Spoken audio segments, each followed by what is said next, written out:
என்பது நான் செய்ய வேண்டிய வேலையெல்லாம் செய்து முடித்துட்டேன் என்று சகோதரி மேரி வில்சன் அவர்கள் அதை குறித்து விளக்குவார்கள். ஸ்தோத்திரம். முடிந்தது என்று இயேசு சொன்ன வார்த்தை யோவான் 10:30. இயேசு காடியை வாங்கின பின்பே முடிந்தது என்று சொல்லி தலையை சாய்த்து ஆவியை ஒப்பு கொடுத்தார். அவன் இயேசு காடியை வாங்கின பின்பு முடிந்தது என்று சொல்லி தலையை சாய்த்து ஆவியை ஒப்பு கொடுத்தார். உண்மையாகவே அவர் எதற்காக வந்து எதற்காக இந்த உலகத்திற்கு வந்தார், எதை செய்து முடித்தார் என்று நாம் கொஞ்சம் தியானிப்போமாக. உண்மையாகவே தேவதூதர்களுக்கு அவருக்கு கீழ்ப்படியாமல் பெருமையோடு இருந்ததாலே அவரை கீழே தள்ளப்பட்டு சர்ப்பமாகி எதன் தோட்டத்தில் வந்து ஆதாம் ஏவாளை ஏமாற்றி அந்த கீழ்ப்படியாமை அவரது பெருமையினாலே அந்த வெளியே தள்ளப்பட்டார்கள். அதன் மூலம் சாபம் உலகத்துக்கு வந்திருந்தது. பெருமை, கீழ்ப்படியாமை, சாபம் செய்வதற்காக பரம்பரையாய் வந்த மனிதர்கள் மூலம் இந்த ஆக்கினை அடைந்து அவருடைய ஆசீர்வாதத்தை இழந்து எல்லாவற்றையும் இழந்து இருந்த நேரத்தில்தான் பிதாவாகிய தேவன் தன்னுடைய குமாரனாகிய இயேசு கிறிஸ்துவை இந்த உலகத்துக்கு அனுப்பினார். அதை அவர் செய்து காமித்தார். தாழ்மையாக அவர் இந்த உலகத்துக்கு வந்ததே ஒரு தாழ்மையாக இந்த உலகத்துக்கு வந்தார். தாழ்மையாக ஒரு மாட்டு தொழுவத்திற்கு இருந்தார். அதை விடுத்து காண்பித்தார். வாசப்படி அவர் தேவனுடைய ரூபமாய் இருந்தும் தேவனுக்கு சமமாய் இருப்பதை கொள்ளையாடிய பொருளாய் இல்லாமல் தம்மை தாமே வெறுமையாக்கி அடிமையின் ரூபம் எடுத்து மனுஷர் சாயலானார். அவர் மனுஷ ரூபமாய் காணப்பட்டு மரண பரியந்தம் அதாவது சிறுமியின் மரண பரியந்தம் கீழ்ப்படுகிறாகி தம்மை தாமே தாழ்த்தினார். உண்மையாகவே எதிர் தோட்டத்தில் கீழ்ப்படியாமை, தாழ்மை இல்லாமல் எல்லாவற்றையும் இயேசு கிறிஸ்து இந்த உலகத்துக்கு வரும்போதே அதை நிறைவேற்றி கொடுத்தார். தாழ்மையாக இந்த உலகத்துக்கு வந்தார். தாழ்மையாக கீழ்ப்பிடித்தவராகி பிதாவாகிய தேவனுக்கு கீழ்ப்பிடித்தவராகி ஒவ்வொரு நாளும் அவர் முன்மாதிரியாக வாழ்ந்து காமித்து கீழ்ப்பிடித்தவரை கடைசி வரை சிறுமையில் மடிந்த வரைத்தம் தன்னை காட்டி மனத்தாழ்மையாக இருந்து நமக்கு முன்மாதிரியை செய்து காட்டி முடித்தார். இயேசு கிறிஸ்து முன்மாதிரியை போல நாமும் மனத்தாழ்மையாக இருந்து அவருக்கு கீழ்ப்படிந்து அவருடைய ஆசீர்வாதத்தை பெற்றுக்கொள்வதே நம்மளுக்கு இயேசுக்கு முன்மாதிரியை காட்டி எல்லாவற்றையும் முடிந்தது என்று எல்லாவற்றையும் செய்து முடித்தார். தாழ்மை நாமும் நம் மனத்தாழ்மையோடு இருந்து அவருக்கு பிதாவுக்கு அவர் எப்படி கீழ்ப்பிடித்தாரோ அதே போல நாமும் தாழ்மையாய் மனத்தாழ்மையாய் இருந்து அவருக்கு கீழ்ப்படிவோமாக. நாம் அவரை நினைத்திருக்கிறோம் என்று நாம் சொல்கிறோம், நினைத்திருக்கிறோம் என்று சொல்கிறவன் அவர் செய்தபடியே தாமும் செய்ய வேண்டும். அவர் எப்படி பிதாவுக்கு கீழ்ப்படிந்து தன்னை தான் தாழ்த்தி எல்லாவற்றையும் சிலுவையிலே செய்து முடித்தாரே அதே போல நாமும் செய்வோம். இதனால கீழ்ப்படியாமை பெருமையினாலே சாபம் இந்த உலகத்துக்கு வந்தது. இந்த சாபத்தை மாற்றுவதற்காக மரத்திலே தூக்கப்பட்ட எவனும் சபிக்கப்பட்டவன் என்று எழுதியிருக்கிறபடி கிறிஸ்து நம்ம மக்களுக்காக சாபமாகி நியாயப்பிரமாணத்தின் சாபத்திற்கு நம்மை நீங்களாக்கி மீட்டுக் கொண்டார். ஆபிரகாமுக்கு உண்டான ஆசீர்வாதம் கிறிஸ்து இயேசுவினாலே புறஜாதிகளுக்கு வரும்படியாக ஆவியை குறித்து சொல்லப்பட்ட வாக்குத்தத்தத்தை நான் விசுவாசத்தினாலே செல்லுபடிக்கு இப்படியாயிற்று.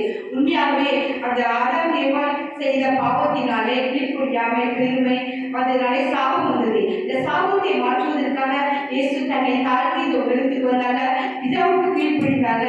மற்றும் சாபத்தை மாற்றுவதற்காக தலையிலே முன்கிரீடம் சூடப்பட்டு மரத்தில் தூக்கப்பட்ட இவர் சபிக்கப்படும் சொல்வது போல நமக்காக கல்வாரி சிலுவையை தேர்ந்தெடுத்து இந்த சாபத்தை ஆசீர்வாதமாய் நாம் இழந்த எல்லா சாபத்தையும் நாம் இழந்த ஆசீர்வாதத்தையும் நாம் இழந்து சாபத்திலே வாழ்ந்த மனிதர்களுடைய சாபத்தை ஆசீர்வாதமாய் மாற்றுவதற்காக அவர் கல்வாரி சிலுவையை தேர்ந்தெடுத்தார். அந்த கல்வாரி சிலுவையிலே நமக்காக சாபம் ஆனார். தலையிலே முள்கிரீடம் சூடப்பட்ட நம்முடைய சாபங்களை அவர் அவ்வளவு வேதனையோடு முள்கிரீடம் சூடப்பட்டு நமக்காக சாபத்தை அவர் சிலுவையிலே சுமதி தீர்த்தார். இப்பொழுது நம்மளுக்கு வரக்கூடிய ஒவ்வொரு சாபத்தையும் அவருடைய கல்வாரி சிலுவையிலே அவர் செய்த தியாகத்தை அவர் தலையிலே முள்கிரீடம் சூடப்பட்டதை நினைத்து ஜெபிக்கும் போது நிச்சயமாகவே நாம் ஆசீர்வாதத்தை பெற்றுக்கொள்கிறவர்கள் இருக்கிறோம். நிச்சயமாகவே நமக்கு இந்த மனித குலத்துக்காக அவர் இந்த உலகத்திலே வந்து கல்வாரி சிலுவையிலே தலையில் முழுதில் சூடப்பட்டதன் மூலம்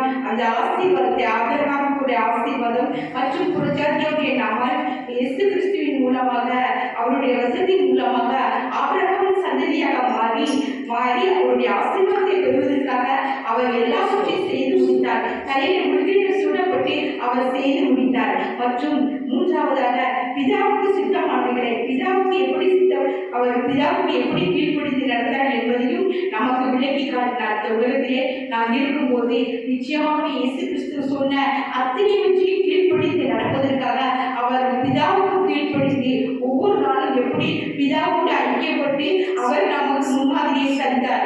அதே போல நாமும் பிதாவுக்கு கீழ்ப்படிந்து அவருடைய நீதியை நிறைவேற்றினார். முதலாவதாக ஞானஸ்நானம் எடுக்கும்போது பிதாவின் சித்தத்தை நிறைவேற்றினார். மற்றும் அவர் ஒவ்வொரு நாளும் அவர் ஜெபிக்கும் போதும் பிதாவோடு ஐக்கியப்படும் போதும் அவர் இந்த உலகத்துக்கு இறங்கி வந்து நம்மை தாமே தாழ்த்தி மகிமை எல்லாம் துறந்து மனுஷ சாயலில் ஒரு சாதாரண மனிதராக வந்தார். பிதாவுக்கு பிதா என்ன சொன்னார்களோ அதேபடி ஞானஸ்நானம் எடுத்தார். பிதாவுக்கு சித்தமானவர்களை நிறைவேற்றினார். பிதாவுக்கு சொன்ன எல்லா காரியங்களையும் ஒவ்வொரு நாளும் அவருடைய சமூகத்தில் அமர்ந்திருந்து விழித்திருந்து ஜெபித்து பிதாவோடு ஐக்கியப்பட்டிருந்தார். நாமும் அவரை செய்தது காட்டியது போல நாமும் ஒவ்வொரு நாளும் அவருடைய சமூகத்திலே காத்திருந்து ஜெபித்து இயேசுவா எப்படி செய்தார்களோ அதே போல ஒவ்வொரு காரியங்களையும் அவரிடத்தில் கேட்டு 12 சீசர்களை தேர்ந்தெடுக்கும் போது அவர் பிதாவிடத்தில் வேண்டி கொண்டு அதற்கு போல 12 சீசர்களை தேர்ந்தெடுத்தார். அதே போல நாம் ஒவ்வொரு நாளும் என்ன காரியம் செய்தாலும் அவரை போல அவர் எப்படி பிதாவை பின்பற்றி வந்தது போல நாமும் அவருடைய வார்த்தையை கேட்டு அவருடைய சமூகத்தில் அமர்ந்திருந்து எல்லா காரியத்துக்காகவும் அவருடைய சமூகத்திலே எல்லா காரியத்தையும் கேட்டு செய்யும் போது செய்யும் போது நிச்சயமாகவே நம்மளுக்கும் அந்த வாக்கு இழந்து போன வாக்குத்தத்தங்கள் ஆசீர்வாதங்கள் நமக்கு அவர் செய்து காட்டியது போல நம்ம செய்யும் போது நிச்சயமாகவே நம்மளுக்கு கிடைக்கும். ஒவ்வொரு நாளும் அவருடைய ஐக்கியப்பட்டு அவரோடு இருக்கும்போது அவரோடு வாழும்போது நமக்கு அந்த எல்லா சாபங்கள் பாவங்கள் ஏசியா தீர்க்கதரிசி சொன்னது போல அவர் நமக்காகவே அடிக்கப்பட்டார், ஒடுக்கப்பட்டார். நம்முடைய பாவங்கள் அக்கிரமங்கள் சாபங்கள் எல்லாவற்றையும் சிறுமையிலே சுமந்து காட்டினது போல பிதாவுக்கு கீழ்ப்படுத்தி மரண பரியந்தம் சிறுமையிலே நம்மை ஒப்பு கொடுத்து பிதாவுக்கு கீழ்ப்படுத்தது போல நாமும் இயேசு கிறிஸ்துவுக்கு கீழ்ப்படுத்தி அவர் காட்டின வழியபடியே நாம் செய்வோமாக. அவர் எப்படி கடைசி வரை அவமானத்தை சகித்து சிலுவையில் மரண பரியந்தம் நமக்காக அவர் செய்து முடித்தது போல இன்று பிதாவின் சிங்காசனத்தில் இருக்கிறது போல நாமும் அவருடைய நாமும் பரலோக ராஜ்யத்தில் செல்வதற்காக அவர் காட்டின வழியை செல்லும் போது நிச்சயமாகவே அவருடைய ஆசீர்வாதத்தை பெற முடியும். இப்பொழுது என்னை நேசிக்கின்றாயா, என்னை நேசிக்கின்றாயா,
எங்களை போல மனுஷன் சாயலாகி ஆண்டவரே இந்த உலகத்தில் வாழ்ந்து ஆண்டவரே சுதிக்கிறதா எங்களுக்காக கல்வாரி சிலுவையில் வர எங்களை தாழ்த்தி ஆண்டவரே அப்பா முன்மாதிரி வைத்தது போல எல்லாவற்றையும் செய்து முடித்தது போல நாங்களும் உங்களுடைய சமூகத்தில் ஆண்டவரே தாழ்மையோடு ஆண்டவரே கீழ்ப்படித்தவர்களே நீங்கள் பிதாவுக்கு கீழ்ப்படுத்தி நடத்தி எங்களுக்கு முன்மாதிரியை காட்டினது போல நாங்கள் உங்களுக்கு கீழ்ப்படுத்தி பரிசுத்த ஆவியானவர் இயேசுப்பா வேதத்தில் கூறின ஒவ்வொரு வார்த்தைகளையும் கேட்டு அதன்படி நடக்க இயேசுப்பா இந்த நாளில் ஒவ்வொருவருக்கு திருப்பி செய்ய வேண்டும் ஜெபிக்கிறேன் இயேசுப்பா. ஆண்டவரே தேங்க்யூ லார்ட் ஜீசஸ். துதிக்கிறதா நீங்க பிதாவுக்கு கீழ்ப்படிந்து ஒவ்வொரு நாளும் காலையில் விசித்து